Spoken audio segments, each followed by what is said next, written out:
সারাদিন প্রত্যেক 24 ঘন্টা আমরা কি ভাবি, কি দিয়ে ভাবি? বুদ্ধি দিয়ে ভাবি ভাই। তো বুদ্ধি দিয়ে সারাদিন আমরা যেটা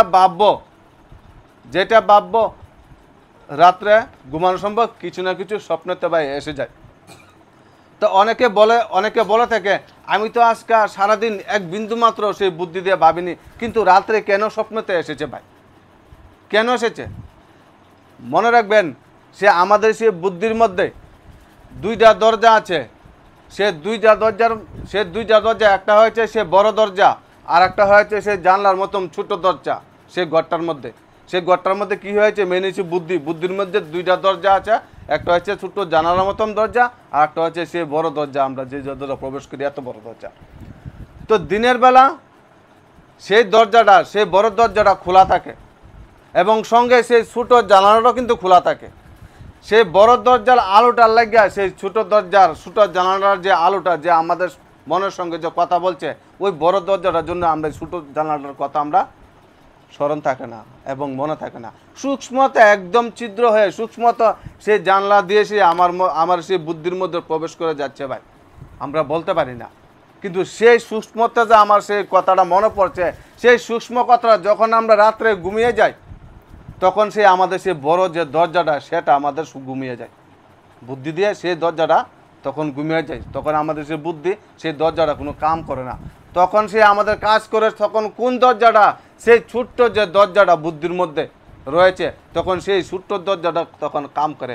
তখন সেই ছোট্ট যে দরজাটা, তখন সে আমি সারা দিন যে কি কল্পনা করেছি, কি স্বপ্ন দেখেছি, সেই ছোট্ট দরজাটা আমাদের সব স্বপ্নের মধ্যে মিলিয়ে দেয় এবং স্বপ্নের সঙ্গে কালেকশন করে দেয়। তখন আমরা কি বলি? স্বপ্ন দেখেছি।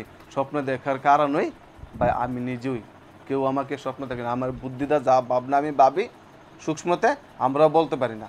অনেক সময় আমরা যে সূক্ষ্মতা ভাবি না, আমরাও মনে থাকে না ভাই, আমরা বলতে পারি না যে আমি তো কোনোদিন ভাবিনি। কিন্তু আত্মাজ্ঞানী যারা রয়েছে, যারা একদম আত্মাগত রত্তগীতা সূক্ষ্মগত রত্তগীতা কইছে না, গীতার মধ্যে কি বলেছে? যে আত্মা হয়েছে অণু থেকে অণু। মানে কি? অণু কথার অর্থ কি? মানে একদম বালু কণা থেকে আরো বেশি কণা, এত সূক্ষ্ম, ঠিক না নি? তো অণু থেকে অণু হলে আমাদের সেই বুদ্ধিটাও অনেক সময় দেখবেন সূক্ষ্মতে যে ছোট যে ছিদ্র হয়ে যে আমাদের মধ্যে যে প্রবেশ করছে, সেটাকে আমরা ধরতে পারি না ভাই। সেটাকে কে ধরতে পারে? যে আত্মাজ্ঞানী রয়েছে, আছে বর্তমানে, সে আত্মাজ্ঞানী সেই সূক্ষ্ম যে কথাটি, সেই সূক্ষ্ম কথাটি ধরে ফেলতে পারে। সেই কারণে ভগবান বলেছে যে আধ্যাত্মিক জ্ঞান যে ব্যক্তি নাকি নেবে, সে ব্যক্তি অন দ্য স্পটে কোন জায়গার মধ্যে ও মানে ভুল করছে, সে ভুলগুলি উনি ধরতে পারে। আর আধ্যাত্মিক জ্ঞান যার মধ্যে নাই, তারা এই ভুলগুলা ধরতে পারেন না। সেই জন্য দেখেন, সেই স্বপ্ন তো আসবেই। তো স্বপ্ন আসলে এটা কোনো ভয়ের কোনো কারণ নেই, সেটা খুশির কথা হইবে, কোনো দুঃখের কোনো কারণ নেই। এমন না বলে স্বপ্ন আসলে আমার কোনো অমঙ্গল হবে না, কোনো অমঙ্গল হবে না। যদি আমি প্রত্যেক দিন যদি আমার কর্ম যদি চেষ্টা করি, তাহলে অমঙ্গল কীভাবে আসবে ভাই? অমঙ্গল কীভাবে আসবে? অমঙ্গল আসার কারণ একটাই হচ্ছে, যে নাকি মনে করবেন যে অধর্মভাবে চলবে, যার ভিতরে যার মন নির্মল থাকবে না, যার মনের মধ্যে একদম পবিত্র থাকবে না, তার কাছে পুরা অধর্ম আসবে, তারই কল্যাণ হবে না, তারই অমঙ্গল হবে ভাই। তাহলে দেখুন গীতার মধ্যেই বলেছে, শাস্ত্রের মধ্যে বলেছে, নির্মল মন জন বহিমুজে ভাই জানা।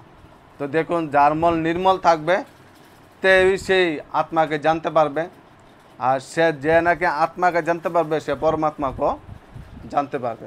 তা আমাদের এখন মন নির্মল কীভাবে হবে?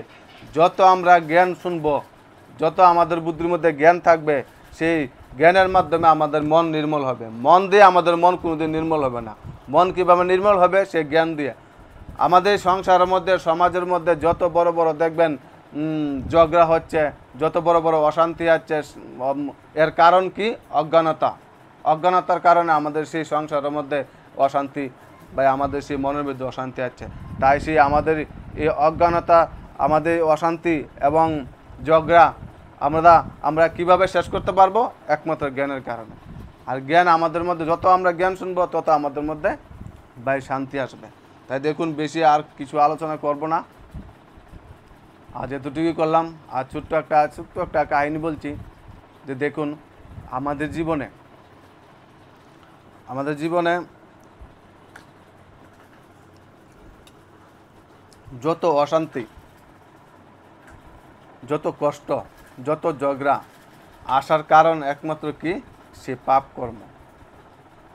সে পাপ, ভগবান কি বলেছে? একবার এক বড় একজন ব্রাহ্মণের সন্তান গুরুকুলে গিয়েছে ভাই। গুরুকুলে গিয়ে সেই একদম ব্রাহ্মণ হয়ে এসেছে, পণ্ডিত হয়ে এসেছে। একদম পণ্ডিত হয়ে এসে পিতাজিকে বলল যে পিতাজি, আমি তো একদম আমার পড়া একদম আমি সেই ব্রহ্মকে লাভ করে এসেছি, আমি সেই ঈশ্বরকে লাভ করে এসেছি, এখন আমি বাড়িতে এসেছি লাভ করে। তখন সেই পিতা সেই পুত্রকে একটি প্রশ্ন করলো যে হ্যাঁ, তুমি তো ব্রহ্মকে লাভ করে এসেছো, তুমি তো একজন ব্রাহ্মণ হয়ে গেছো, এখন ব্রাহ্মণ যে তুমি হলয়, তুমি আমার একটা প্রশ্ন কথার উত্তর দাও যে এই পৃথিবীর মধ্যে পাপের বাপ কেটা? পাপের বাপকে?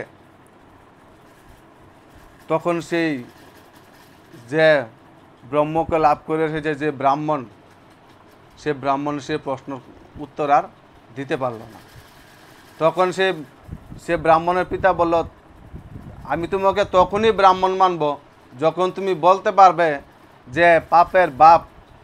আমার প্রশ্নের উত্তর যেদিন তুমি আমাকে দিতে পারবে তখনই আমি তোমাকে সে ব্রহ্মজ্ঞানী আমি তোমাকে মানবো, এর আগে তোমাকে আমি মানতে পারবো না। আর পাপের বাপকে সে উত্তর তুমি নিয়ে আসো। তখন সে বাড়ি থেকে বেরিয়ে গেল সে পাপের বাপকে জানার জন্য। কিছু স্বর্ণ মুদ্রা ঘর থেকে নিয়েছে, রাস্তার